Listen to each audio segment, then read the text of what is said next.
ಕನಕಪುರ ನಗರದ ಕೋಡಿಹಳ್ಳಿ ರಸ್ತೆಯಲ್ಲಿರುವ ಒಗ್ನಿಕುಲ ಕ್ಷತ್ರಿಯ ಜನಾಂಗದ ಆರಾಧ್ಯ ದೈವ ಶ್ರೀ ದ್ರೌಪದಮ್ಮನವರ ಜಯಂತ್ಯೋತ್ಸವದ ಅಂಗವಾಗಿ ಬಹಳ ವಿಜೃಂಭಣೆಯಿಂದ ಪೂಜಾ ಕಾರ್ಯಕ್ರಮಗಳು ನೆರವೇರಿದವು. ಶ್ರೀ ದ್ರೌಪದಮ್ಮನವರ ಜಯಂತ್ಯೋತ್ಸವದ ಅಂಗವಾಗಿ ದೇವಾಲಯದಲ್ಲಿ ಅಮ್ಮನವರಿಗೆ ಫಲಪಂಚಾಮೃತ ಅಭಿಷೇಕವನ್ನು ಮಾಡಲಾಯಿತು.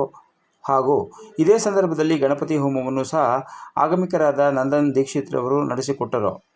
ದೇವಾಲಯದ ಪ್ರಧಾನ ಅರ್ಚಕರಾದ ಪ್ರಕಾಶ್ ರವರು ಎಲ್ಲ ಧಾರ್ಮಿಕ ಕಾರ್ಯಕ್ರಮಗಳಿಗೆ ಕೈಜೋಡಿಸಿದ್ದರು. ಊರುಗೌಡರಾದ ಕೆ.ಆರ್. ವೆಂಕಟರಮಣಸ್ವಾಮಿ, ನಗರಸಭೆಯ ಮಾಜಿ ಅಧ್ಯಕ್ಷರಾದ ಕೆ.ಟಿ. ಕಿರಣ್, ತಮ್ಮಣ್ಣ, ಕೆ.ಆರ್.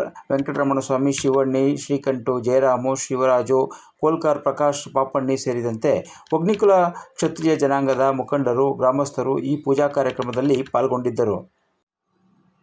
ದ್ರೌಪದಮ್ಮನವರ ಪಲ್ಲಕ್ಕಿ ಉತ್ಸವವನ್ನು ಕೋಡಿಹಳ್ಳಿ ರಸ್ತೆಯಲ್ಲಿರುವ ದೇವಾಲಯದಿಂದ ದ್ರೌಪದಮ್ಮ, ಧರ್ಮರಾಯಸ್ವಾಮಿ, ಭೀಮ, ಅರ್ಜುನ, ನಕುಲ, ಸಹದೇವರ ಉತ್ಸವ ಮೂರ್ತಿಯ ಮೆರವಣಿಗೆಯನ್ನು ನಗರದ ಕೋಡಿಹಳ್ಳಿ ರಸ್ತೆ, ಕೆ.ಎನ್.ಎಸ್. ಸರ್ಕಲ್, ಚನ್ನಬಸಪ್ಪ ಸರ್ಕಲ್ನಿಂದ ಕೋಟೆ, ಕಿತ್ತೂರು ರಾಣಿ ಚೆನ್ನಮ್ಮ ರಸ್ತೆ, ಶೇರ್ಗಾರ್ ಬೀದಿಗಳಿಂದ ಮತ್ತೆ ಕೋಡಿಹಳ್ಳಿ ರಸ್ತೆ ಮೂಲಕ ದೇವಾಲಯದ ಆವರಣದವರೆಗೆ ಮಂಗಳವಾದ್ಯದೊಂದಿಗೆ ಮೆರವಣಿಗೆಯನ್ನು ಮಾಡಲಾಯಿತು.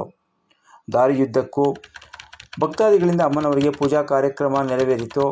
ಒಗ್ನಿಕುಲ ಕ್ಷತ್ರಿಯ ಜನಾಂಗದವರು ವಾಸ ಮಾಡುವ ಕೆಳಗಲಕೋಟೆ ಭಾಗದಲ್ಲಿ ಅತಿ ಹೆಚ್ಚಿನ ಭಕ್ತಾದಿಗಳು ಆಗಮಿಸಿ ಅಮ್ಮನವರಿಗೆ ಪೂಜೆ ಸಲ್ಲಿಸಿದ್ದು ವಿಶೇಷವಾಗಿತ್ತು.